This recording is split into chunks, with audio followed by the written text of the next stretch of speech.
ahoana marina. Ataovy toy ny manitsaka fasambao ny mamerina mpitondra tahaka izao ho eo amin'ny fitondrana. Aina mafy ny ho avin'ity firenena ity raha izao fitondrana rajoelina izao no mbola itoy ao anatiny 5 taona manaraka. Ny diantsika aloha raha izany dia mazava fa mizotra mankany ankady. Tao anatin'ny 4 taona ny tondrany ny firenena izay dia mizotra mankany amin'ny fahampotehana tanteraka ny firenena. Ny filoham-pirenena tsy menatry ny mandainga efatrany amin'ny teteza mita aty amin'ny taona 2024 mbola tsy miova ihany ny fomba fanao. Iza moa ny malagasy no tsy naheny teto fa ito masina atao toy ny Miami any Etats-Unis, Ambatondrazaka toy ny Paris, ary nosy be ho atao toa ny Dubai. Dia tsy tahotra tsy enatra ilay everina ho ray aman-dreny milaza indray fa tsy niteny an'izany hono izy fa ny Miami de ny hoe mirahina ary mifankaty.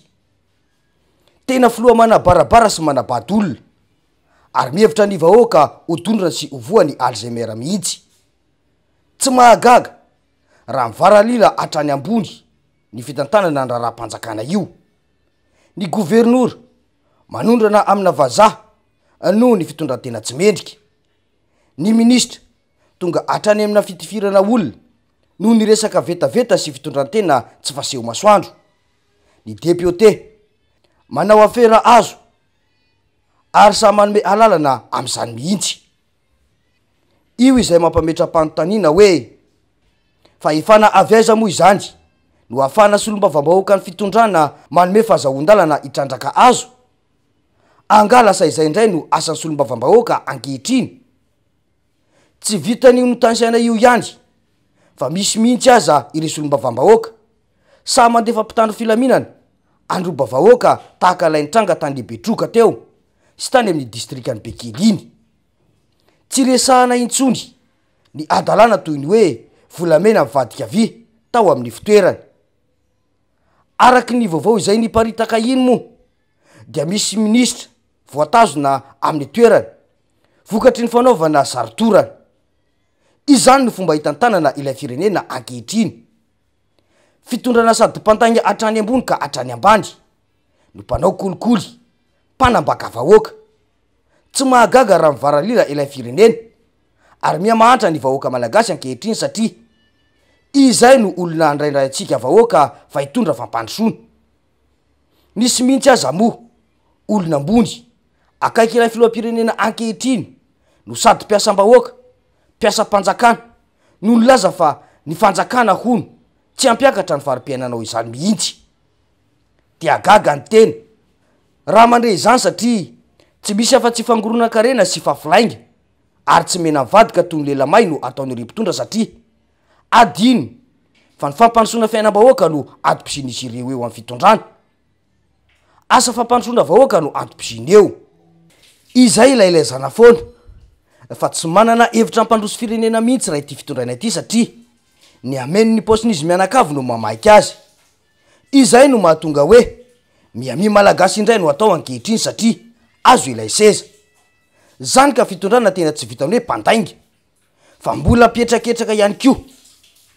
Izany ihany koa no mahatonga ny hoe tsy fantany intsony ny tokony ataony satria afera sy famenona posy amin'ny volam-bahoaka izay lalany foana an'izy rehetra no mamaika azy eo amin'ny fitondrana io.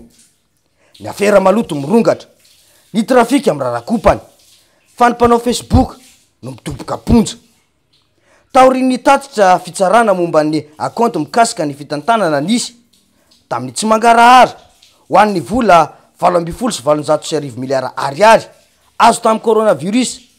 Dia fantatra ihany koa fa ny vola mpanjakana fongana tao anatin'ny 8 volana izay mitetina 1.50 miliara ariary.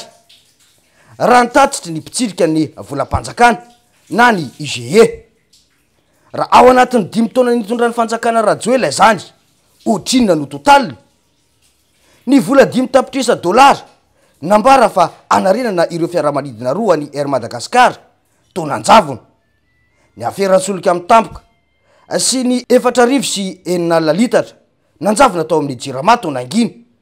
Fa nipirina ihany koa ny afera ny mpisitona lakolosy amin'ny tambajotra serasera Facebook manelingelina fitondrana no nisesiniditra-ponja fa ny mpangalatra amina miliara miata-pinaritra nilaza sy nanitrikitrika fa tsy hanao politika intsony raha tsy vita tamin'ny taona 2024 iny ny lalam-pirenena fa 10 ho tapitra ihany itiany mandaha tsy hita io izy fa mbola miriaria manao politika sy mamafilainga amin'ny vahoaka indray mitety faritany ny azadiny dia nolazay ny fa jadona ny Filomary Karavalomanana tamin'ny fitondrany na afera maloto sy fitantanany raha-panjakana tsy araky ny tokony ho izy aza no nanagadrany ny mpanao politika sasany mbola nisoketaina fa hoe manao ampimamba ny tontolon'ny fandraharana ihany kio fa manahoana ny zava-misy ankehitriny izay ilay hoe ny mpanao ihany no mahana hoy ny fitenenana ilay toetrany mihitsy kay no nisoketany ho an'ny hafa mba azahoany ny fahefana anaovan'izany raha resaka finantanandraha raha-panjakana sy ny ady amin'ny kolikoly tsy resaka fandokafana tsangan'olona fa miteny ho azy ny tarehimarika iarahantsika mahafantatra tsara fa 20 tamin'ny firenena sy 10 isika tamin'ny taona 20 raha toka fa 7 ny taona 20 ary aina iazakazaka anakaiky ny farany na ny rambony mihitsy am'ty taona 20 ity tsy nisy mpitondra fanjakana sy manam-pahefana sany bolilafiry talohan'ny taona 7 izany fa ankehitriny izay ale rehetra ahenona fofona afera sy kolikoly avokoa saingy vitavita ho azy nakamarony ary izy mianakavy mpitondra ao no manondrana etsero tena hoe efa loza no miandry ny firenetsika raha mbola izao fitondrana izao no itoy nolazay sy noitrikitriana raha nanao ireo lalana maro samihafa ny Filomary Karavalomanana tamin'izany fa tsy azo anina ny lalana ankehitriny lazany indray fa tsisy fampandrosonina hovanony raha tsy misy ny lalana hatramin'ny lalana pave na rarivato 700 metatra aza tokana ny ilay filoam-pirenena tsy mbola nisy filoam-pirenena nitokana izany teto eny fa natramin'ny hoe kianja fampedina koa tokanana filoam-pirenena dia mipetraka ny fanontaniana hoe izany ve ny tena laharaha-pamehana sy maika ho an'ity firenena ity raha te hiala am'izao zava-misy izao isika vahoaka dia ataovy fady toy ny manisaka fasam-bao ny mamerina olona sady tsy menatry ny mandainga no be afera tahaka izao anohy ny fitantanana ny firenena satria efa mba valoza sy fahampotehana raha izao firenetsika izao tsy mila olom-baovao vo ianadrara ihany kio anefa satria raha izany dia mbola vao anandrana hitondra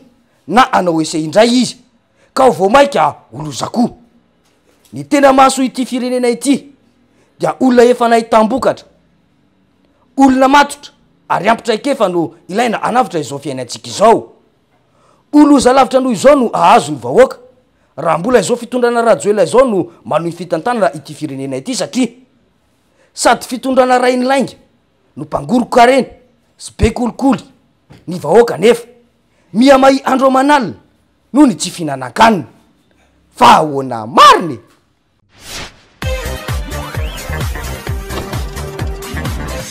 ahoana mariny